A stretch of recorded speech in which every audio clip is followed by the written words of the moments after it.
வணக்கம் நேயர்களே, புது புது அர்த்தங்கள் நிகழ்ச்சிக்கு உங்களை வரவேற்பதில் மகிழ்ச்சி. இன்றைய நிகழ்ச்சியின் சிறப்பு விருந்தினர்களாக பத்திரிகையாளர் திரு ஐயநாதன் அவர்களும் ஊடகவியலாளர் திரு சுமத் சி ராமன் அவர்களும் நம்மோடு இணைகின்றனர். வணக்கம். முதல் செய்தியாக, எடப்பாடி பழனிசாமி தலைமையிலான ஆட்சி கவிழும் அதிமுக ஓபிஎஸ் அணியின் மைத்ரேயன் எம்பி பேசியிருக்கிறாரு. அதே சமயம் மத்திய இணையமைச்சர் பொன் ராதாகிருஷ்ணன் சொல்லியிருக்கக்கூடிய விஷயம், அதிமுக அரசு பலவீனமாக இருக்கிறது, ஆனால் கவிழ்வதற்கு நாங்கள் விரும்பவில்லைன்னு சொல்லியிருக்கிறார் திரு சுமன் சிராமன். இந்த இருவேறு கருத்துக்களை நாம் எப்படி பார்க்கறது? இதுல தெரிய வர விஷயம் என்ன? இல்லை, அதாவது ஒன்று மக்கள் இந்த விஷயத்தை பற்றி அழுத்து போயிட்டாங்க. இந்த அணிகள் இணையுமா இல்லையா, இணையாதாங்கிறது இன்னும் கொஞ்ச நாளில் மீடியாவும் இது ரிப்போர்ட் பண்ணுறது நிறுத்திடுவாங்க அப்படிங்கிறதா, நிறுத்த வேண்டும் அப்படிங்கிறதா என்னுடைய இது. ஏன்னா எந்த ஒரு வெளிப்படைத்தன்மை, அதாவது இரு தரப்பு பேச்சுவார்த்தை நடத்தணும்னு விருப்பப்படுறாங்க. இப்போ தொடர்ந்து திரு ஓபிஎஸ் அணியிலிருந்து வைக்கப்படும் மற்ற தலைவர்கள் தொண்டர்கள் சிலரும் நம்ம பேசும்போது என்ன சொல்றாங்கன்னா, திரு ஓபிஎஸ் ஒரு இணைப்புக்கு பேச்சுவார்த்தையில் ஈடுபட விருப்பப்படுகிறார், ஆனால் அவர் சுத்தி இருக்கிற சில நபர்கள் அதை தடுக்கிறாங்க அப்படிங்கிறத தொடர்ந்து நமக்கு வர செய்தி. அதுக்கு ஏற்றாற்போல் அப்பப்போ டாக்டர் மைத்ரேயன் ஆக இருக்கட்டும், திரு கே பி முனுசாமி ஆக இருக்கட்டும் ஒரு ஸ்டேட்மெண்ட் கொடுக்குறாங்க. அந்த ஸ்டேட்மெண்ட் அரசை கடுமையாக விமர்சிக்கும் வகையில் இருக்கிறது. அப்போ பேச்சுவார்த்தை இல்லை என்று முடிவு செய்து வேண்டியது ஒரு தலைவரின் கடமை. இல்லை, அவங்க சொல்றதை தவறு என்று சொல்லிட்டு, இல்லை நாங்கள் பேச்சுவார்த்தைக்கு போக போறோம், இந்த ஸ்டேட்மெண்ட்ஸை நீங்க இக்னோர் பண்ணுங்கன்னு ரெண்டுமே சொல்லாம அப்படியே அமைதியாக இருந்தார் என்றால் என்ன அதற்கு அர்த்தம்? இது ஒரு உண்மையாவே நான் பார்க்கறது திரு ஓபிஎஸ்னுடைய லீடர்ஷிப் குவாலிட்டி தான் இது ஒரு கேள்விக்குறி ஆக்குறது. ஏன்னா உங்களுக்கு ஐதர், ஏன்னா கிட்டத்தட்ட எவ்வளோ ஒரு மாதமாக போயிட்டு இருக்கா, அப்போ ஒரு மாத காலமாக போயிட்டு இருக்குது. இன்யூமரபிள் டிபேட்ஸ்ல போயாச்சு. இந்த தரப்பு நம்ம திரு எடப்பாடி பழனிசாமி தலைமையிலான இருக்கிற அணியை பொறுத்த வரைக்கும் அப்பப்போ இந்த ஸ்டேட்மெண்ட் சொல்றாங்களே தவிர, விமர்சிக்கும் வகையில் ஓரிரு நபர்கள் பேசுறாங்களே தவிர, பெரும்பாலாக பேச்சுவார்த்தைக்கு நாங்கள் தயார் தான் சொல்லிட்டு இருக்காங்க. பேச்சுவார்த்தைக்கு வரவேணான்னு சொல்லிட்டு முடிச்சுட்டு போகலாமே, இது என்ன எவ்வளோ நாளைக்கு இதை இழுத்துட்டு போகிறாங்க? ஸோ அதனால் பர்டிகுலராக டாக்டர் மைத்ரேயன் அவர்களுடைய பெயரும் திரு கே பி முனுசாமி அவருடைய பேரும் பல முறை நான் நேற்று கூட ஒரு தலைவர்கிட்ட பேசும்போது அவர் சொன்னார், இல்லை சார், திரு ஓபிஎஸ் இதற்கு பேசுவதற்கு தயாராக தான் இருக்கிறாரு, ஓரளவுக்கு ஒரு அனுசரணையுடன் தான் இருக்கிறாரு, ஆனால் இந்த 2-3 நபர்கள் அதுக்கு டாக்டர் மைத்ரேயனுடைய ஆங்கிள் என்னங்கிறது எனக்கு புரியல. ஏன்னா லாஜிக்கலி இந்த அதிமுகவை பொறுத்த வரைக்கும் 2 அணிகள் இணைந்தால் கட்சி வலுவடையும், உடனடியாக தேர்தல் வரும் வாய்ப்பு குறையும். அதை தடுக்கும் வகையில் இந்த அணியில சில தலைவர்களும் இந்த அணியில சில தலைவர்களும் ஏன் தங்கள் சுயநலத்துக்காக செய்து கொண்டிருக்கிறார்கள் அப்படிங்கிறது, சுயநலத்துக்காக அவங்க செய்யலாம், அந்த 2 அணி தலைவர்களும் அது சும்மா இருக்கிறாங்க பாருங்க, அதுதான் இன்னும் பர்டிகுலர்லி சர்ப்ரைசிங்கா இருக்கு. இந்த 2 பேருடைய கருத்தையும் எப்படி பார்க்குறேன்? ஆமாம், முக்கியமாக நம்ம இதை பார்க்க வேண்டியது 2 அடிப்படைகளில். ஒன்று, இந்த 2 அணிகளுமே ஒரு தலைமையின் கீழ், ஒரு கட்சி கொடியின் கீழ், ஒரு சின்னத்தில் போட்டியிட்டு அமைக்கப்பட்ட ஆட்சியின் அங்கமாக இருந்தவர்கள். அதாவது சொல்லணும் அப்படின்னோம்னா, மக்களிடமிருந்து ஆட்சி நடத்த இவர்கள் 2016ஆம் ஆண்டு தேர்தலில் இவர்கள் வெற்றி பெற்றிருக்கிறார்கள், அனுமதி பெற்றிருக்கிறார்கள், மேண்டேட்.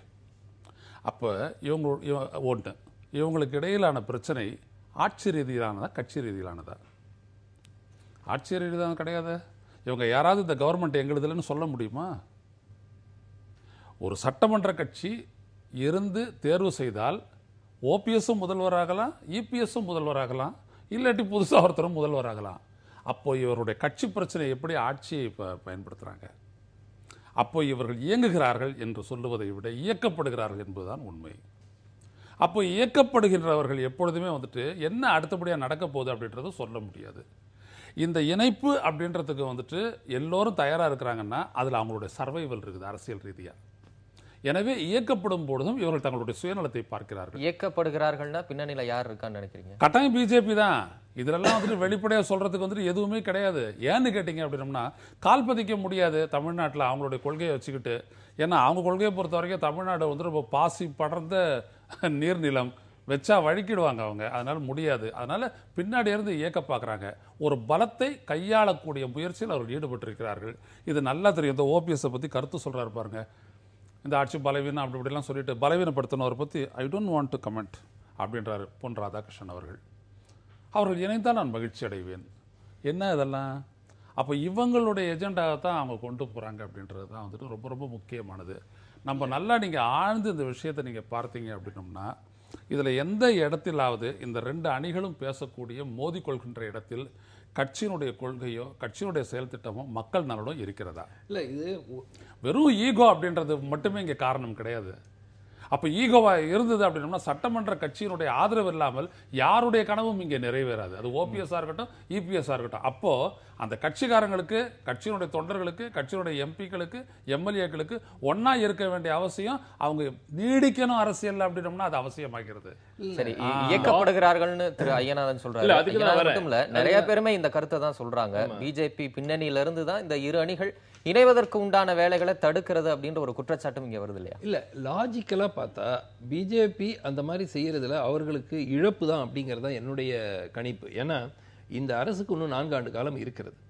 அந்த அரசு இந்த 2 தரப்பினையும் ஒன்று சேர்த்து விட்டு இந்த 2 தரப்பையும் ஒன்று சேர்ந்த அந்த அணியை பாஜக இயக்கக்கூடிய ஒரு வாய்ப்பு இன்னைக்கு முழுமையாக இருக்கு. ஏன்னா கையில என்ஃபோர்ஸ்மெண்ட் டைரக்டரேட் இருக்கு, இன்கம் டேக்ஸ் டிபார்ட்மெண்ட் இருக்கு, சிபிஐ இருக்கு. அதனால அவர்களை இயக்கக்கூடிய ஒரு பயன்படுத்தி, ஏன்னா எல்லா அரசும் செய்யறாங்க, காங்கிரஸ் செஞ்சிச்சு, பிஜேபி செய்வாங்க, அது எல்லாருமே செய்யறது தான். அது ஒன்றும் பெரிய ஒரு ஒரு வித்தியாசமான ஒரு விஷயம் இல்லை. அந்த ஏன்னா இங்க நிறைய இஷ்யூஸ் இருக்கிறதுனால நிச்சயமாக பாஜக ஒரு யுனைடெட் ஏடிஎம்கேயை வைத்துக்கொண்டு, அவர்கள் கண்ட்ரோல்ல வைத்துக்கொண்டு அடுத்த தேர்தலில் ஒரு கூட்டணி அமைக்கிறதுக்கான வாய்ப்பு, அதுதான் லாஜிக். ஏன் இது சிலர், இப்போ டாக்டர் மைத்ரேயனை எடுத்துக்கங்க, அவர் பாஜக இருந்தவர், பல ஆண்டு காலமாக பாஜக இருந்து, இன்னைக்கும் பாஜகவுக்கு நெருக்கமாக இருக்கிறவர் என்று கருதப்படுவார். அவர் ஏன் ஐதர் பாஜக தலைமை வேற ஏதேனும் ஒரு கால்குலேஷன் போட்டிருக்கணும், மேபி விரைவாக தேர்தல் வந்தாக்க இந்த ஏதேனும் ஒரு அணியுடன் கூட்டணி, நிர்பந்தத்தின் பேரில் ஒரு கூட்டணி வைத்துக்கொண்டு சில இடங்களாவது பெற்று அசம்பிளிக்கு வரலான்ட்டு. ஆனால் அது ஒரு ஷார்ட் சைட்டட், அதாவது ஒரு குறுகிய பார்வையுடன் பார்க்குறாங்க அப்படிங்கிறதா. அந்த மாதிரி பார்த்தாங்கன்னா அது ஒரு குறுகிய பார்வையில் பார்க்கறது. லாங் டேர்ம் என்னன்னா, 2 அணிகளும் இணைந்து, எப்படியுமோ 2 அணிகளும் இணைந்தாலும் செல்வி ஜெயலலிதா இருக்கும் பொழுது இருந்த செல்வாக்கு அதிமுகவுக்கு வரப்போவது இல்லை, நிச்சயமா அது உறுதி.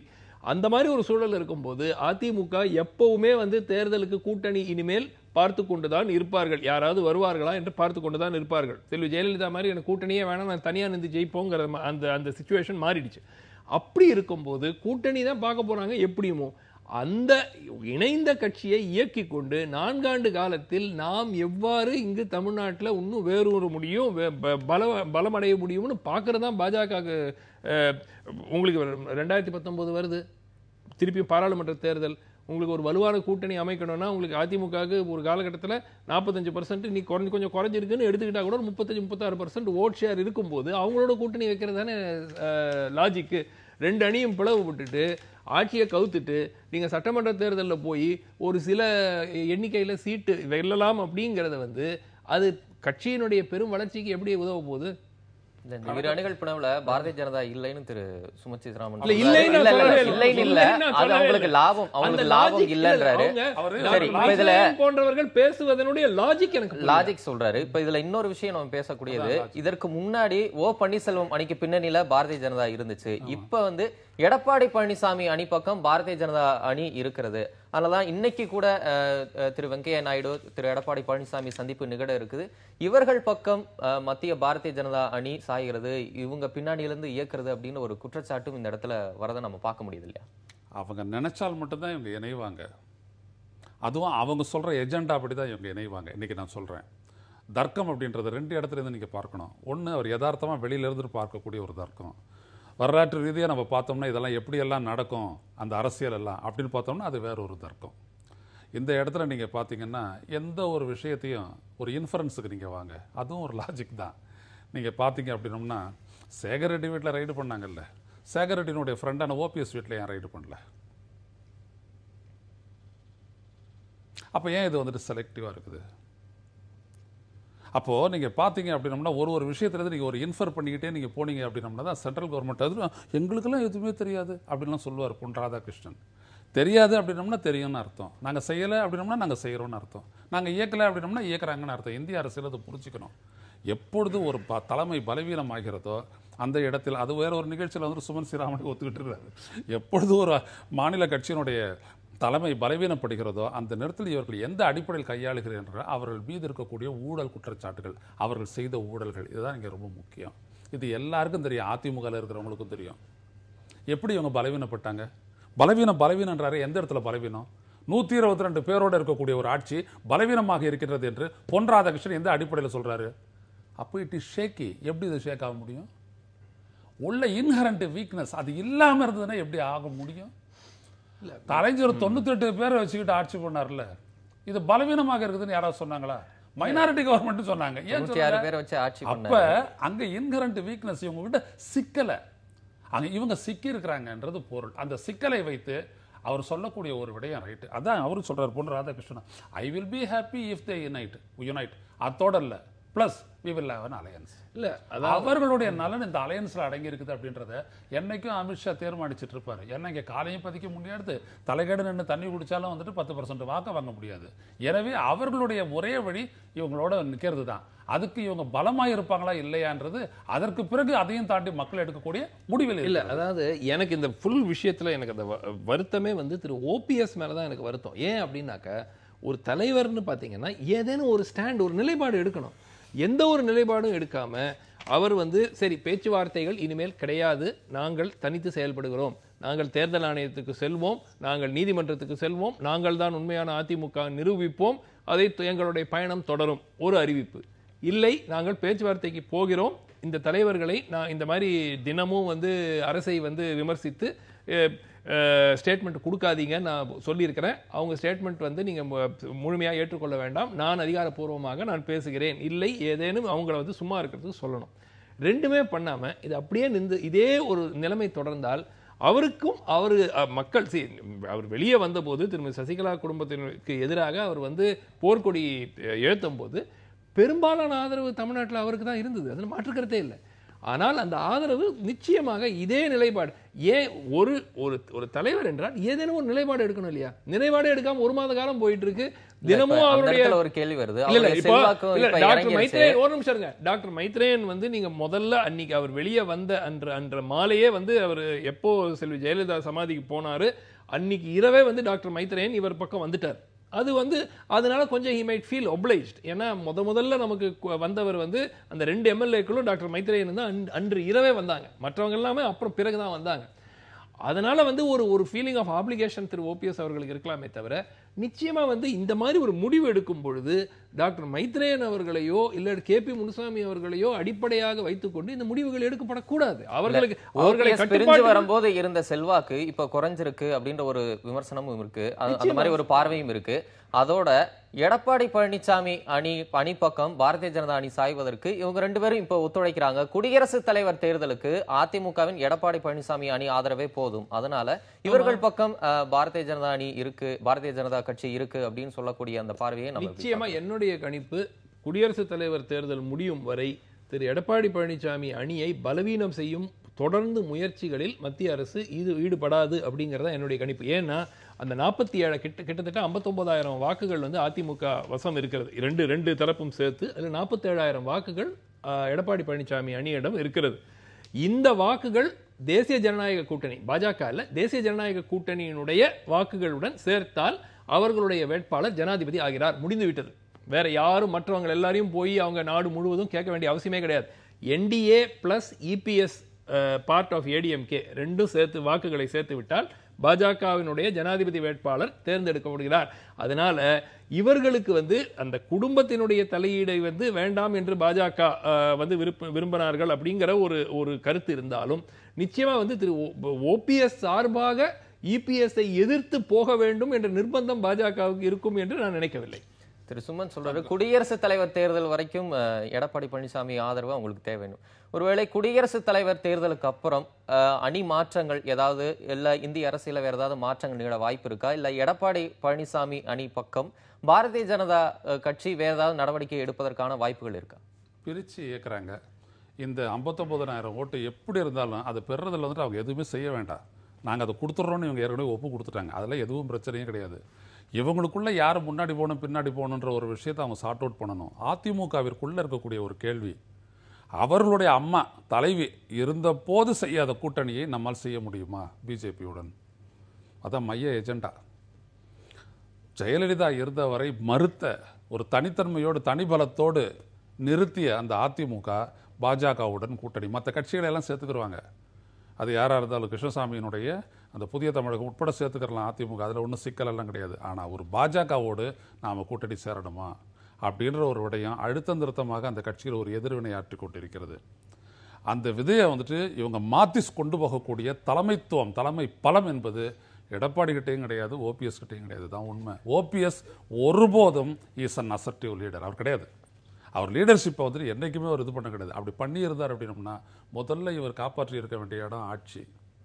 இந்த ஆட்சி இவர்களோடு எங்களுடைய பிரச்சனை கட்சி சார்ந்தது, எங்கள் அரசியல் சார்ந்தது, உட்கட்சி அரசியல் சார்ந்தது, ஆட்சி சார்ந்தது அல்ல அப்படின்னு சொல்லியிருந்தாருன்னா அவர் பெருசா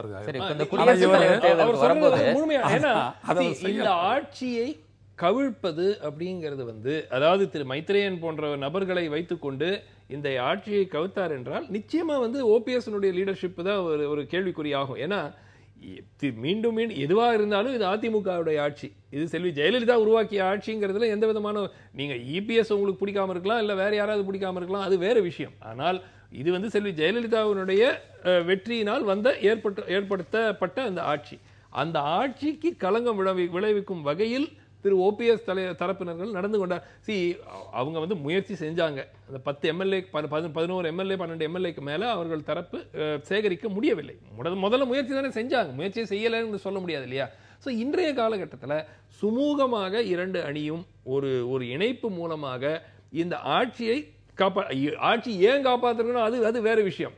ஊழல் இருக்கிறதா இல்லையா, அதெல்லாம் அது ஒரு தனி விவாதம். ஆனால் கட்சி if you are ADMK cadre, party காடரா நீங்க இருந்தீங்கன்னா உங்களுடைய எதிர்பார்ப்பு என்ன இருக்க வேண்டும் என்றால் 2 தரப்பும் ஒன்று சேர வேண்டும், சுமூகமாக ஆட்சியை வழிநடத்த வேண்டும் அப்படிங்கிறது தான். எதிர்கட்சியா இருந்தா நீங்க என்ன சொல்லணும், சரி இந்த ஆட்சியிலிருந்து எக்கச்சக்கமா குற்றச்சாட்டு இருக்கிறது, அது கவிழ வேண்டும், புது ஆட்சி வர வேண்டும் அப்படிங்கிறது அவங்களுடைய கருத்து. இல்ல, இந்த அணிகள் இணைப்பு, பாரதிய ஜனதா பின்னணி, இது எல்லாமே தேர்தலை ஒட்டி இந்த குடியரசுத் தலைவர் தேர்தல், அடுத்த நாடாளுமன்ற தேர்தல் வருது. நம்ம அதை பத்தியும் கொஞ்சம் பேசலாம்னு நினைக்கிறேன். இப்ப இந்த குடியரசுத் தலைவர் தேர்தலை பொறுத்த வரைக்கும் இபிஎஸ் அணியோட ஆதரவு மட்டும் தேசிய ஜனநாயக கூட்டணிக்கு இருந்தா குடியரசுத் தலைவர் வேட்பாளர் வெற்றி பெறுவதற்கான வாய்ப்பு இருக்கு. ஓபிஎஸ் அணி ஆதரிப்பாங்க, அது வேற விஷயம். அது வேற விஷயம். இப்ப தேசிய அரசியல்ல எதிர்கட்சிகள் ஒரு பொது வேட்பாளரை நிறுத்தக்கூடிய அளவுக்கு பலம் வாய்ந்ததா இருக்கா? அப்படி நிறுத்தினா வெற்றி பெறக்கூடிய சாத்தியங்கள் இல்லை. ஆனாலும் ஒரு கடுமையான டஃப் கொடுக்க அவங்களால முடியுமா? இல்ல, முதலாவது அதனுடைய அடிப்படையே எப்படி இருக்குன்னாக்கா, இன்றைய சூழலை பொறுத்த வரைக்கும் உத்தரப்பிரதேஷ் மாநிலத்தில் இவ்வளவு பெரிய சட்டப்பேரவை தேர்தலில் இவ்வளவு பெரிய வெற்றி பாஜக கிடைக்கவில்லை என்றால் ஒரு போட்டி ஏற்படுத்தக்கூடிய வாய்ப்பு எதிர்கட்சிகளுக்கு இருந்தது. நிச்சயமா. ஏன்னா உத்தரப்பிரதேசில் அந்த கிட்டத்தட்ட 1 லட்சத்துக்கும் அதிகமான வாக்குகள் வந்து பாஜக பக்கம், அந்த எலக்ட்ரல் ஓட்ஸ் இந்த பிரசிடென்ஷியல் இதில் வந்து பாஜக பக்கம் கிட்டத்தட்ட 70,000-80,000த்துக்கு அதிகமாக வந்து சாய்வதனால் நிச்சயமா வந்து உங்களுக்கு ஒரு மிகப்பெரிய மாற்றம் ஏற்பட்டிருக்கிறது. இது இல்லை என்றால் நிச்சயமா ஒரு போட்டி வேட்பாளரை எதிர்கட்சிகள் நிறுத்தி வெற்றி பெறுவதற்காக அட்லீஸ்ட் முயற்சி செஞ்சிருக்கலாம். இன்றைய சூழலில் பாஜக ஒரு மதிப்புடன் இருக்கும் ஒரு பிரபல நபரை ஜனாதிபதி வேட்பாளராக நிறுத்தினால் ஒரு போட்டி ஏற்படுத்த வேண்டுமா இல்லையா அப்படிங்கிறதே எதிர்கட்சிகளிடையே ஒரு கேள்விக்குறியாயிடும். ஆனால் பாஜக அவங்களுடைய கட்சி நபரை முன்னிறுத்தினால் நிச்சயமா வந்து இவங்க போட்டி வேட்பாளர் நிறுத்துவாங்க. அந்த போட்டி வேட்பாளருக்கும் வெற்றி வாய்ப்பு மிகவும் குறைவு, கிட்டத்தட்ட இல்லைன்னே சொல்லிடலாம். அதிமுக மட்டும் தேசிய ஜனநாயக கூட்டணி ஏற்கனவே இன்னைக்கு சந்திரபாபு நாயுடு அறிவிச்சிட்டாரு, நாங்க வந்து தேசிய ஜனநாயக கூட்டணி வேட்பாளருக்கு ஆதரவு தெரிவிப்போம்ட்டு. ஸோ என்டிஏ அலைஸ், ஒரு சிவசேனாவாக இருக்கட்டும், திரு சந்திரபாபு நாயுடுவா இருக்கட்டும் போன்ற நபர்கள், அவர்கள் பிளஸ் அகாலிதள், அது உடன் அதிமுக இணை ஆதரவு தெரிவித்தால் ஜனாதிபதி வேட்பாளர் பாஜக வேட்பாளர். தேசிய அரசியல்ல எதிர்க்கட்சிகள் வந்து ஒருங்கிணைணும் அப்படின்ற ஒரு கருத்து வந்து அதிகமாக சொல்லப்பட்டு வருது. உதாரணத்துக்கு இந்திய கம்யூனிஸ்ட் கட்சியோட தேசிய செயலாளர் டி ராஜா, காங்கிரஸ் கட்சி இந்திய அளவுல பாரதிய ஜனதாவுக்கு ஒரு எதிர் அணியை வந்து திரட்டக்கூடிய ஒரு கட்டாயம் ஏற்பட்டிருக்குன்ற மாதிரி ஒரு கருத்துக்களை அவர் சொல்றாரு. தேசிய அரசியல்ல பாரதிய ஜனதாவுக்கு எதிர்த்தரப்பா ஒரு எதிர்க்கட்சிகளுடைய அணியை உருவாவதற்கான சாத்தியம் எப்படி இருக்கு, பொது வேட்பாளர் நிறுத்துவதற்கான வாய்ப்புகள் எப்படி இருக்குன்னு பாக்குறீங்க? அதனுடைய அடிப்படையே மிக தவறானது. பாரதிய ஜனதாவிற்கு எதிராக என்று காங்கிரஸையும் இணைத்துக் கொண்டு இவர்கள் மாற்றை உருவாக்கினால் that will not be viable. அது தாங்கக்கூடிய சக்தியற்ற ஒரு அலையன்ஸாக இருக்கும். ஹர்கிஷன் சிங் சுர்ஜித் இதற்கான ஒரு ஃபார்முலாவை எடுத்தார். இடதுசாரிகள், மைய ஜனநாயக சக்திகள் இவைகளை இணைச்சு இந்தியா முழுவதும் மிகப்பெரிய அளவிற்கு ஒரு மாற்றை கொண்டு வந்தார் அரசியலில். ஆனால் அதை இவங்க என்ன பண்ணாங்க அப்படின்னம்னா நீடிக்க விடலை. அடுத்து வந்த சிபிஎம்னுடைய அந்த ஜெனரல் செக்ரட்டரி பிரகாஷ் காரத் அதை நீட்டிக்கல. இல்ல இன்னைக்கு இருக்கிற அரசியல் சூழல்ல பாரதிய ஜனதாவுக்கு இல்லாத ஒரு நிலை 2-3 மாநிலத்துல பாரதிய ஜனதாவுக்கு கடுமையா எதிர்ப்பு தெரிவிக்கக்கூடிய அரசியல் கட்சிகள் அந்த ஒரு புள்ளியில இணைஞ்சு ஏன் ஒரு பொது வேட்பாளராவோ இல்ல ஒரு அணியா திரள முடியாதுன்னு அந்த அரசியல் வந்துட்டு பாஜகவை பலப்படுத்தும். ஏன்னா அது ஒரு எதிர் அரசியல் தான். அதுக்கு என்ன ஒரு கொள்கை அடிப்படை இருக்கு? அவங்க ஒரு பொருளாதார மாற்றா எது இன்னைக்கு பிஜேபியோ அதுதான் முன்னேத்து காங்கிரஸ். இப்ப இந்த திமுக தலைவர் கருணாநிதியுடைய வைர விழால கூட பாரதிய ஜனதா கட்சியை தவிர்த்து விட்டு திரு மு.க. ஸ்டாலின் எல்லா கட்சி தலைவர்களுக்கும் தேசிய அளவுல அழைப்பு விடுறார். இதை கூட ஒரு எதிர்கட்சியினரை ஒரு ஒன்று சேர்க்கக்கூடிய ஒரு அணி திரட்டும் ஒரு முயற்சியா கூட பார்க்கப்படுது இல்லையா? இப்ப இந்த மாதிரியான தீவிரமான செயல்பாடுகள் ஒரு எதிரணியை திரட்டி ஒரு மாற்று அரசியல் நோக்கு ஒரு வேட்பாளரை நிறுத்தக்கூடிய வாய்ப்பு இல்ல நாம ஏன் வந்து எடுத்துக்க கூடாது? இல்ல வேட்பாளரெல்லாம் நிறுத்தலாம், தாராளமாக போட்டி போடலாம். மக்கள் மனதில் நீங்கள் எப்படிப்பட்ட தாக்கத்தை உருவாக்குவீர்கள் என்பதுதான் முக்கியம். நீங்கள் இது நாள் வரைக்கும் நீங்கள் கடைபிடித்த ஒரு அரசியலுக்கும் இன்னைக்கு பாஜக கடைபிடிக்கக்கூடிய ஆட்சி அடிப்படையில் கடைபிடிக்கக்கூடிய பொருளாதார ரீதியான அரசியலுக்கும் என்ன வேறுபாடு? அப்போ நீங்கள் எல்லாம் ஒரே சைடில் தான் நிற்கிறீங்க. நீங்கள் மக்கள் பக்கம் நிற்கலை. எந்த இடத்திலாவது நீங்கள் காவிரி பிரச்சனையிலேருந்து நீங்கள் வந்துட்டு கச்சத்தீவு வரைக்கும் நீங்கள் எடுத்துக்கங்க. தமிழ்நாடு பொறுத்த வரைக்கும் இதில் பாஜகவோ காங்கிரஸோ எந்த பக்கம் நிற்குதுன்னா ஒரு பக்கத்தில் நிற்குது. இதில் இடதுசாரிகள் வந்துட்டு ஒரு மார்க்கெட் டிஃபரன்ஸ்னு சொல்லுவாங்களே, குறிப்பிடத்தக்க ஒரு மாற்றம், அந்த மாற்றத்தை அவருக்கு கொடுக்கல. அவங்க அதனுடைய விளைவு தான் அவங்க பலவீனப்பட்டாங்க. அப்போ நீங்கள் முழுமையாக கவனிக்க வேண்டியது ஒரு விடயம் என்ன அப்படின்னீங்கன்னா, இந்த மக்கள் எதிர்பார்க்கக்கூடிய ஒரு அரசியலை ஒரு விரிவான ஒரு அடிப்படைகளில் இவர்கள் உருவாக்காமல் காங்கிரஸையோ பாஜகவையோ எதிர்கொள்ளக்கூடிய பலத்தை இவர்கள் பெற மாட்டார்கள். ஆனால் அதான் முக்கியம். இந்த ஜூன் 3ஆம் தேதி நடைபெற அந்த விழா வந்து திமுகவுக்கு ஒரு வலு சேர்க்கும் அப்படிங்கிறது மாற்று கருத்து இல்லை. ஏன்னால் அவங்களுடைய நோக்கம் என்ன? திராவிட முன்னேற்ற கழகம், விடுதலை சிறுத்தைகள், கம்யூனிஸ்ட் கட்சிகள், மனிதநேய மக்கள் கட்சி போன்று கட்சிகளை இணைத்து ஒரு வலுவான கூட்டணி அமைக்க வேண்டும் அப்படிங்கிற ஐயநாதன் சொல்லக்கூடிய ஒரு முக்கிய விஷயம், பாரதிய ஜனதாவுக்கு எதிராக அரசியல் கட்சிகளை ஒன்று திரட்டுவது என்பது அவர்களைத்தான் பலப்படுத்துமே தவிர இவங்களை பலவீனப்படுத்தும் சொல்றாரு.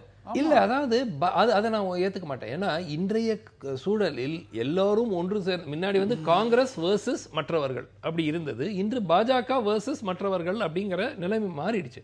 சோ இன்று அனைத்து கட்சிகளும் ஒன்று கூடினால்தான் பாஜகவை தேர்தல் களத்தில் எதிர்கொள்ள முடியும் அப்படிங்கிற நிலைமை வந்துருச்சு. அந்த ஒரு சூழல்ல இப்போ இந்த விழால காங்கிரஸ், திமுக போன்ற மற்ற கட்சிகள் தனித்து செயல்பட்டால் அவர்களால் பாஜகவை எதிர்கொள்ள இன்றைய சூழலில் முடியாது. திமுக ஆஃப்கோர்ஸ் இங்க பிரதான எதிர்கட்சியாக இருக்கிறது. அதிமுக தான் அவங்களுடைய எதிரி. பாஜக இல்லை என்று எடுத்துக்கொண்டாலும், மாநில அளவில் எடுத்துக்கொண்டாலும் உங்களுக்கு வந்து எல்லா கட்சிகளும் ஒன்று கூடினால்தான் பாஜகவை எதிர்கொள்ள முடியுங்கிற நிலை ஏற்பட்ட பிறகு நிச்சயமா அது அவர்களுக்கு இட் இஸ் அ கம்பல்ஷன். இது வந்து ஒரு சாய்ஸ் அடிப்படையிலோ இல்ல கொள்கை அடிப்படையிலோ அவர்கள் ஒன்று சேரார்கள் சொல்ல முடியாது. கட்டாயம். ஒரு சிறிய இடைவேளைக்கு பிறகு தொடர்ந்து இல்ல, ஒரே ஒரு விஷயத்தை மட்டும் நான் சொல்லிடுறேன். மதச்சார்பற்ற கூட்டணி என்கின்ற பெயரில், பாஜகவிற்கு எதிர்ப்பணி என்கின்ற பெயரில் நீங்கள் எந்த அரசியலை முன்னெடுத்தாலும் அது பாஜகவை பலப்படுத்தும். நீங்கள் இன்னும் படுதோல்வியை சந்திப்பீர்கள். இதை நான் சொல்றேன். சிறிய இடைவேளைக்கு பிறகு தொடர்ந்து பேசலாம். நாளை முதல் 5 நாட்களுக்கு ரசிகர்களை சந்திக்கிறார் நடிகர் ரஜினிகாந்த்.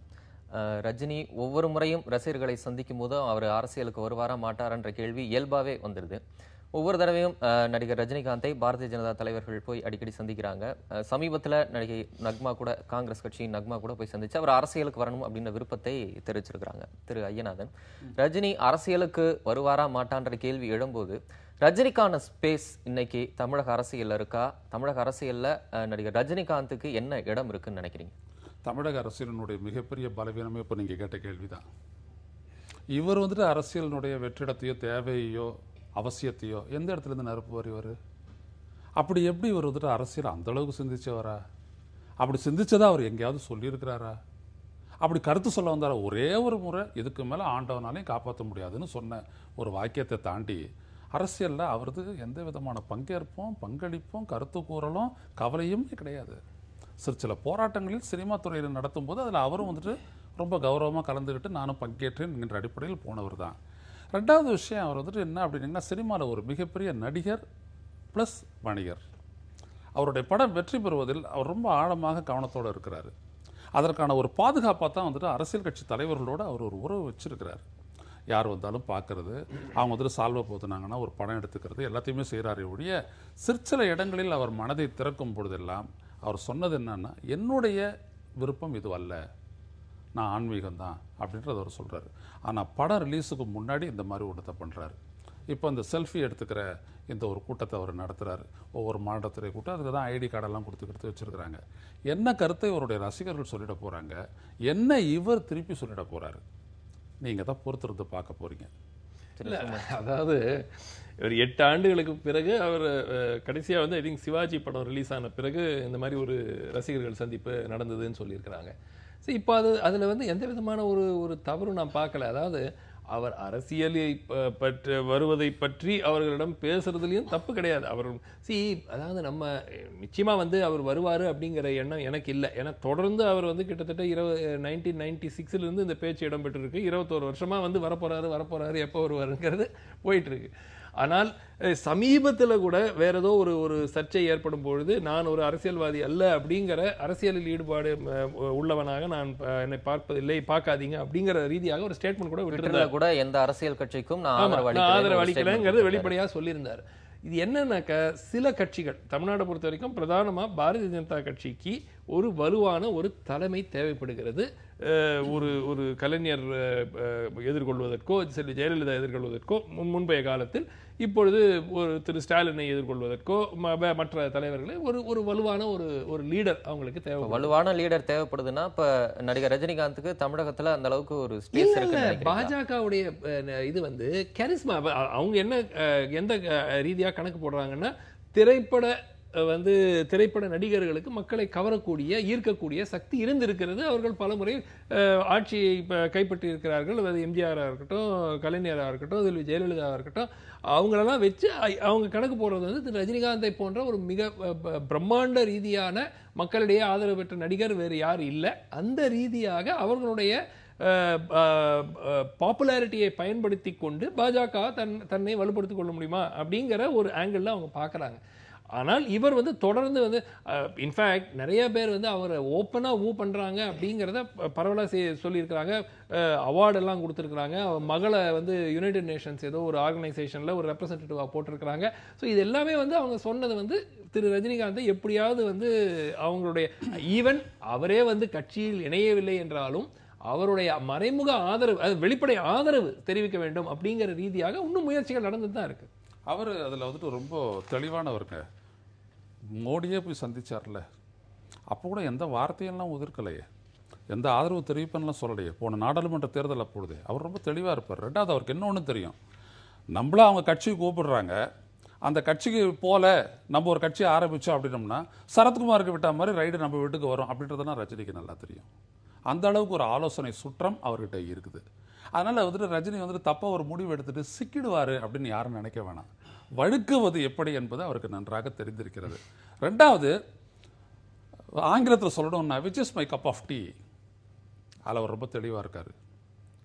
இது நம்முடையது அல்ல அப்படின்றது தெளிவாக இருக்கார். அதனால் அவர் என்ன பண்ணுறாரு, மதிக்கத்தக்க தலைவர்கள் அனைவரையும் போய் சந்திக்கிறதோ இல்லை அவங்க வந்து சந்தித்தா அவங்கள ரொம்ப மரியாதை நிமித்தமாக வந்துட்டு பேசுகிறதோ அதெல்லாம் வந்துட்டு ரொம்ப அழகாக கமர்ஷியலாக செஞ்சிடும். அண்ட் ஒரே ஒரு லாஸ்ட் பாயிண்ட்டு, காலமும் ஓரளவுக்கு மாறி இருக்குன்னு நம்ம சொல்லணும். நம்ம திரைப்படத்துறையில் ஒரு நபர் வராரு அப்படிங்கிறதுனால ஆட்டோமேட்டிக்காக மிக பிரம்மாண்ட ஒரு நடிகர் வராரு அப்படிங்கிறதுனால ஆட்டோமேட்டிக்காக அரசியல் களத்திலையும் அவருக்கு வெற்றி கிடைக்கும் என்று எந்த விதமான உறுதியும் கிடையாது.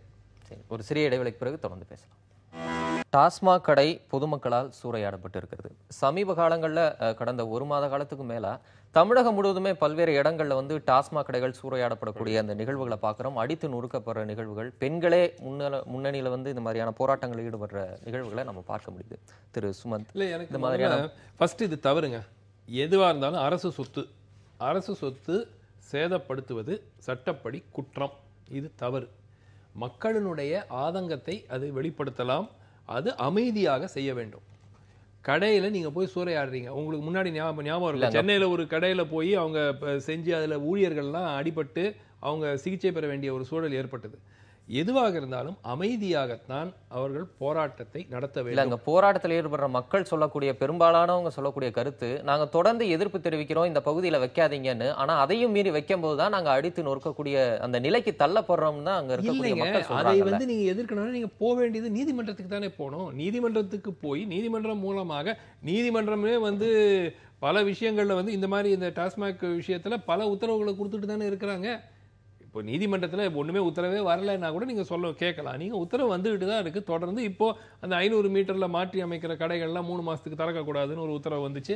ஸோ ஏன் நீதிமன்றத்துக்கு செல்லக்கூடாது? இல்லை, நான் ஒன்று கேட்குறேன். இப்போ நீங்கள் சூறையாடுறீங்க, ஒரு 2 பேர் அதில் வந்து அந்த அந்த வயலன்ஸில் நீங்கள் கல் எடுத்து அடிக்கிறீங்க, 2 பேர் இறந்துடுறாங்கன்னா அப்போ நடவடிக்கை அது யார் பொறுப்பு? அதுக்கு ஒரு மதுக்கடை அரசு சொத்துங்க. அது எதுவாக இருந்தாலும், அது வந்து ஒரு போக்குவரத்தினுடைய ஒரு பஸ்ஸாக இருந்தாலும் சரி, ஒரு ஆவின் பூத்தாக இருந்தாலும் சரி, ஒரு மதுக்கடையாக இருந்தாலும் சரி, நம்ம வந்து அது அங்கிருந்து நகற்றப்பட வேண்டும் என்று நான் அமைதியாக போராடலாம். ஆனால் அதை வச்சு கல்லெடுத்து அடிக்கணும், அதை உடைக்கணுங்கிறது நினைக்கிறது முற்றிலும் தவறு. அது நிச்சயமாக வந்து அதை ஒரே ஒரு கேள்வி, எத்தனை டாஸ்மாக் கடைகள் வந்து செல்வி ஜெயலலிதா வந்து ஆட்சியில் இருந்த காலத்தில் இந்த மாதிரி சூறையாடப்பட்டன? கணக்கெடுத்து பாருங்க.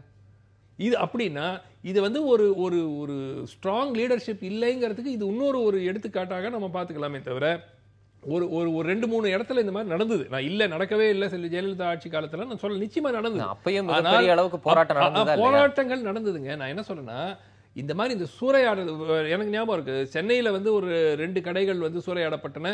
அதுல வயலன்ஸும் ஆச்சு. இது இந்த பச்சைபாஸ் கல்லூரிக்கு அருகே இருந்த கடைகள்லாம் ஒரு சில கடைகள் தீ வைக்கப்பட்டன. ஒரு 2 கடைகள் எதுவும் தீ வைச்சாங்க. இதெல்லாம் நடந்தது, நடக்கலன்னு சொல்லல. ஆனால் தினமும் நீங்க தொலைக்காட்சியில பாக்குறீங்கன்னா ஒவ்வொரு ஊரு ஒவ்வொரு மாவட்ட ரீதியா காட்டிட்டு இருக்காங்க, இந்த இடத்துல வந்து சூறையாடப்பட்டது. போராட்டம் என்பது என்ன ஒரு நோக்கமாக இருந்தாலும் அமைதியாக இருக்க வேண்டும். இது வந்து அரசு சொத்தை சேதப்படுத்தி ஒரு போராட்டம் நடத்துவது எந்த ஒரு நோக்கமாக இருந்தாலும் அது ஏற்றுக்கொள்ள முடியாது. திரு ஐயநாதன், மதுக்கடைகள் சூறையாடப்படுறது வந்து ஒரு தவறான நிகழ்வு. அரசு சொத்து சேதப்படுத்தக்கூடாது, மக்கள் அமைதியாக தான் எதிர்ப்பு தெரிவிக்கணுமா? ஆமாம், இது வந்து ஒரு புதிய ஒரு ஜனநாயக பார்வையாக இருக்கிறது. ஓட்டு போட்டிங்கல்ல, அதுக்கு மேலே நீங்கள் எதையும் செஞ்சிடக்கூடாது. நீங்கள் தானே தீர்மானிச்சிங்க அரசை, அதனால் அந்த அரசு பார்த்துக்கோ, உங்களுக்கு நல்லது தான் செய்யும். மறுபடியும் நீங்கள் தீர்மானிக்கணும்னா நான் 5 வருஷம் அமைதியாக இருக்கணும். அது எது நடந்தாலும் அமைதியாக இருக்கணும். இது ஜனநாயக உணர்வு அல்ல. அரசை தீர்மானிப்பது மக்கள் என்றால் எது சரி எது தவறு, எது எங்கே இருக்க வேண்டும் எங்கே இருக்கக்கூடாது என்று நிர்ணயிக்கக்கூடிய அதிகாரமும் அவர்களுக்கு இருக்கிறது. எதுக்காக அவங்க வந்தாங்க?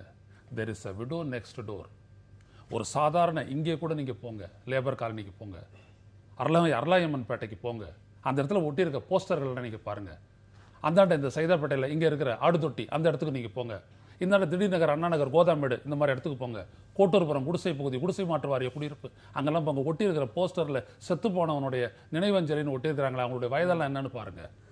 1 வருடத்திற்கு 2 லட்சம் பேர் விதவையாகின்றார்கள் என்று இந்த நாட்டினுடைய சுகாதாரத்துறை அமைச்சராக இருந்த அன்புமணி சொன்னாரே, யாராவது மறுத்தாங்களா? நான் கேட்பது என்னவென்றால், அவர்களுக்கு ஏற்பட்ட பாதிப்பு முதலில் அவர்கள் மறியல் தானே செஞ்சாங்க, முதல்ல அவங்க உட்கார்ந்து ஆர்ப்பாட்டம் தானே பண்ணாங்க. ஏதாவது நடந்ததா? எங்க வேணான்னு சொல்றாங்களோ அந்த இடத்துல நீங்க ஏன் திறக்கிறீங்க? ஒரு பெரியவர் சாலையை கடக்கும் போது செல்வி ஜெயலலிதா முதலமைச்சரா இருக்கும்போது இந்த மாதிரியான போராட்டங்கள் நடக்கல. பாருங்க, வன்முறையை வந்து நியாயப்படுத்துவது சரி அல்ல. வன்முறைங்கிறது வந்து ஒரு வன்முறைங்கிறது என்ன வர்த்தி காசு, எவ்வளவு பேர் வந்தாங்க? சரி, மாவட்ட ஆட்சியருக்கு போறாங்க, அதிகாரிகளுக்கு போறாங்க, அதுக்கு மீறி நடவடிக்கை எடுக்கலங்கும் போது அவங்க இந்த போராட்டத்துல வர்றதாங்க இருக்கக்கூடிய மக்கள் சொல்றாங்க. அப்ப அந்த நிலைக்கு தள்ளப்படும் போது காரணத்துக்கு நீங்க வன்முறை ஜஸ்டிஃபை பண்ணிட்டு போயிட்டே இருக்கலாம். இந்த ஏரியால 10 பேர் விரும்பல அப்படின்னு போட்டு அடிக்கிறது, 4 பேர் அடிக்கலாம், நாளைக்கு அரசு ஊழியர்களை போட்டு அடிப்பீங்களா? அப்போ இல்ல, அரசு நடவடிக்கை எடுக்கணும்ங்கறதான அவங்களுடைய கோரிக்கை. அப்ப அரசு நடவடிக்கை எடுக்கணும்ங்கற அந்த கோரிக்கையை நம்ம எப்படி புரிஞ்சுக்கிறது? இல்லங்க, அரசு நடவடிக்கை நடவடிக்கை எடுக்கவில்லை என்றால் அதுக்கு தானே உங்களுக்கு நீதிமன்றம் வச்சிருக்காங்க. நீங்க நீதிமன்றத்துக்கு செல்லணும். நீதிமன்றத்துக்கு நீங்க நான் இந்த மக்களுடைய கோரிக்கை தவறு என்று சொல்லவில்லை. அவங்க அந்த ஏரியால டாஸ்மாக் கடை வேண்டாம் என்று சொல்வது அவர்களுக்கு முழு உரிமை இருக்கிறது. ஏன் அந்த கோரிக்கையை அரசு ஏற்கவில்லை? அவருடைய கோரிக்கை நியாயம் என்று ஒப்புக்கொள்ளக்கூடிய சுமந்திர எம்எல்ஏ ஏன் அதை ஏற்கவில்லை? அரசை பார்த்து கேளுங்க. எம்எல்ஏ போய் விண்ணப்பம் கொடுங்க, போய் சந்திங்க, நீங்க நீதிமன்றத்துக்கு போங்க. அடிச்சு உடைக்கிறேங்கிறது என்ன நியாயங்க?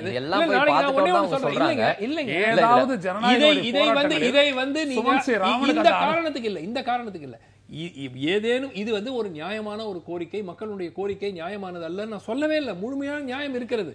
ஆனால் நம்ம இந்த மாதிரி காரணங்களுக்கு உடனே வன்முறைக்கு நம்ம இடம் கொடுக்கிறோம், அது நியாயப்படுத்துறோம்னாக்கா இதுக்கு முடிவே கிடையாது. நாளைக்கு வேற ஏதாவது ஒரு பிரச்சனையில சரி பரவாயில்ல போட்டு அடிக்கலாங்கிற ஒரு ஃபீலிங் வந்துரும் மக்களுக்கு. சரி, இந்த மாதிரியான நிலைமை ஒரு மாத காலமா தொடர்ந்து நடக்குது. ஒரு 2-3 இடங்கள்ல இந்த மாதிரி நடவடிக்கை தொடர்ந்ததுக்கு அப்புறம் மக்கள் மதுக்கடையை அடித்து நொறுங்கினதுக்கு அப்புறம் ஏன் அரசு இந்த மாதிரியான நடவடிக்கை எடுத்து மக்கள் விரும்பாத பகுதியில அமைக்க கூடாதுன்னு வெறும் உறுதிமொழி மட்டும் தானே தராங்க? ஏன் அமைக்காம ஒரு நிலை இருக்கு? அதை நம்ம பார்க்கணும்ல. அப்ப அதை செய்யலைன்னா மக்கள் இந்த நிலைக்கு தள்ளப்படுறாங்க இல்லைங்க. இப்போ இந்த கடைகள்ல யாராவது கட்டாயப்படுத்தி அங்க போய் மக்கள் குடிக்க, அங்கிருந்து ஆயிரக்கணக்கான மக்கள் அந்த கடைகளுக்கு போயிட்டு இருக்காங்க. இப்ப இவங்க போராட்டம் ஏதோ ஒரு இடத்துல நான் படிச்சேன், அந்த மாதிரி மதுக்கடைக்கு ஆதரவாக ஒரு போராட்டம் ஒரு இடத்துல நடத்தி இருக்கிறாங்க சில மக்கள் அப்படின்னு ஒரு செய்தி கூட நான் பார்த்தேன். இப்ப இது ஒரு லா அண்ட் ஆர்டர் ப்ராப்ளம் ஆகிறதுக்கான ஒரு வாய்ப்பு இருக்கு. மிக முக்கியமாக கடை ஆதரவு போராட்டத்தை நம்ம இதோட எப்படி ஒப்பிட்டு பாக்குறது இல்லைங்க. நான் என்ன சொல்றேன்னா, நீங்க புரிஞ்சுக்க மாட்டேங்கிறீங்க. லாஜிக் தான் நான் சொல்றேன். வன்முறை, நான் இந்த கோரிக்கை நியாயமானது, முழுமையாக நான் ஏற்றுக்கொள்கிறேன். வன்முறையை இதை வைத்து நியாயப்படுத்துவது தவறு. திரு ஐயநாதன், சூறையாடுவது தவறுன்றாங்க. இதுல இன்னொரு கேள்வியும் இருக்கு.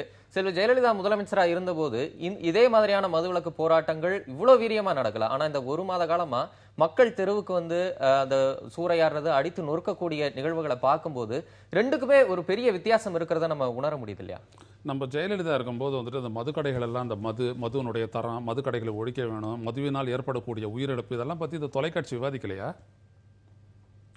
விவாதிச்சோம்ல, அப்பெல்லாம் சேருதில்ல. ஜெயலலிதா இருந்திருந்தாலும் இது நடந்திருக்கும். இதெல்லாம் சும்மா நம்ம மறுக்கக்கூடாது. இந்த மெயின் ரோட்ல இருக்கக்கூடாதுன்னு ஏன் சொன்னீங்க? விபத்துகள் ஏற்படுது, அதனால எடுக்கிறது எடுத்துட்டு போய் எங்க வைக்கணும்? ஊருக்குள்ள வைக்கணுமா? நீதிமன்றம் ஒரு டைரக்ஷன் கொடுக்கல, வருவாய்த்துறைக்கு தெரியாத எங்க வைக்கணும்ட்டு. சரி, அரசு இந்த மாதிரி மதுக்கடை வைக்கிறதுக்கு முயற்சி செய்யுதுன்னு நினைக்கிறீங்க? எது அரசு ஏன் மதுக்கடையை மழுங்கடிக்கணும்ன்றதுக்காக தான் செய்யறாங்க. மழுங்கடிக்கணும்ன்றதா செய்யறாங்க. அவங்களுக்கு தேவை விற்பனைங்க. ஒரு விஷயத்தை நான் சொல்ல வரேன். சுமன் ராமன் இந்த வருவாயை ஒரு வணிக நோக்கோட பாக்குது. எப்படி பாக்குதுன்னு பாருங்க. திருச்சியில சில கடைகள் மூடப்பட்டன.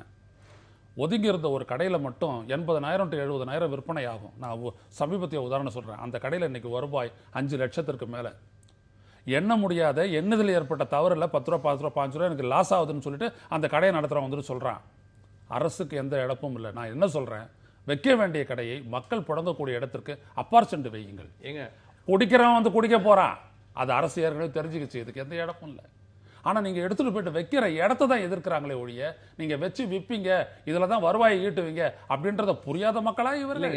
அரசு ஏற்கனவே மதுவிலக்கை நோக்கி நாங்கள் சென்று கொண்டிருக்கிறோம். ஃபேஸ்ட் மேனர்ல மதுவிலக்கு வரும்னு ஏற்கனவே அறிவிச்சிருக்காங்க. எல்லா கட்சிகளுமே முழு மதுவிலக்குக்கு குரல் கொடுத்தாங்க. 1000 கடை மூணாங்களா இல்லையா? 1000 கடை மூணாங்களா இல்லையா? இதுங்க, நீங்க அதாவது திடீர் என்று ஒரு நாள் எல்லா கடையும் மூடணுங்கிறது சாத்தியம் அல்ல. லட்சக்கணக்கான மக்கள் தமிழ்நாட்டில் அடிமையாக இருக்கிறார்கள். அவர்களுக்கு உயிரிழப்பு ஏற்படக்கூடிய வாய்ப்பு இருக்கிறது. இதெல்லாம் முழு மதுவிலக்கு சாத்தியமாக இல்லைங்க. பீகார்ல மதுவிலக்கு பத்தி நம்ம பேச வேணாம். அது ஒரு பேரலா ஒரு எக்கானமியே பீகார்ல நடந்துட்டு இருக்கு, பூட்லெக்கிங் நடந்துட்டு இருக்கு. உங்களுக்கு தினமும் செய்தி வருது. அதை பத்தி யாரும் கண்டுக்கவும் இல்லை, அதை பத்தி எழுதுறது இல்லை. நேபாள்ல இருந்து பார்டர்ல இருந்து ஸ்மகிள் பண்றாங்க, எத்தனையோ செய்தி வந்திருக்கு. ஒரு நிமிஷம், நேரம் குறைவா இல்ல, ஒரே ஒரு பாயிண்ட் நான் சொல்லிடுறேன். நான் அதாவது இந்த மக்களினுடைய கோரிக்கையை நான் முழுமையா ஏத்துக்கிறேங்க. உங்க ஏரியால உங்களுக்கு மதுக்கடை வேணாம்னா அதற்கு எப்படி நீங்க அதற்கு போராட்டம் நடத்த வேண்டும் என்று சில வழிமுறைகள் இருக்க வேண்டும். நீங்க அதற்காக தயவு செய்து வன்முறையில் ஈடுபடக்கூடாது. வன்முறையை இந்த காரண நியாயமாக இருந்த ஒரு காரணமாக இருந்தாலும் இதற்காக வன்முறையை நாம் ஜஸ்டிஃபை பண்ணோம்னா நாளைக்கு பல காரணங்களுக்காக வன்முறை நடக்கும். அது ஒரு மிகப்பெரிய ஒரு தவறான அணுகுமுறை. ரொம்ப சுருக்கமா சொல்றேன். இந்த இடத்துல தான் நாங்க கடையை அமைக்க போறோம், அங்க எடுத்த கடையை எங்க தான் அமைக்க போறோம்னு அந்த மக்களுக்கு சொன்னாங்களா? சொல்லியிருந்தாங்கன்னா அப்போயே அவங்க ப்ரொட்டஸ்ட் பண்ணியிருப்பாங்கல்ல. ரகசியமாக திடீர்னு ஒரு கட்டணம் எழும்போது திடீர்னு பார்த்தா டாஸ்மாக் போர்டு எடுத்து வந்து வைக்கிறீங்க. மக்களுக்காக இருக்கக்கூடிய அரசா எப்படி இல்ல அரசுக்காக கேளுங்க எப்படி பண்ணனும்? இல்ல நமக்கு நேரம் இல்ல. இது ஒரு பெரிய விவாதம், இது ஒரு பெரிய விவாதம். இது நேரம் குறைவா இருக்கு. வாக்கெடுப்பு இல்ல. அந்த இடத்தில் டாஸ்மாக் கடை வருதுன்னு சொல்லணும்ல.